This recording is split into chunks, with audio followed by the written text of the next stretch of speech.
அப்போ அந்த வரிகள போட்டு அனுப்பிச்ச உடனே, "அக்கா சரணமே கொன்னுட்டீங்க. இது வேற மாரி இருக்குங்கக்கா. இது என்ன சொல்றதுன்னு தெரியல. ரொம்ப அர்த்தங்கள்லாம் பயங்கரமா இருக்கு. புரியுது.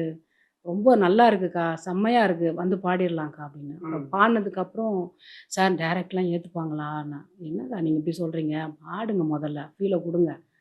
அப்படின்னு சொல்லிட்டு ஆனா 2, 3 இடத்துல மட்டும் சார் இந்த இடத்துல ம் மதினா என்னக்கா? அந்த ரதமேறும் மத யானை அப்ப சொன்னாரு, இது வந்து திருப்புகழ் மாரி தக்க தக்கிட்டன்னு போணும்.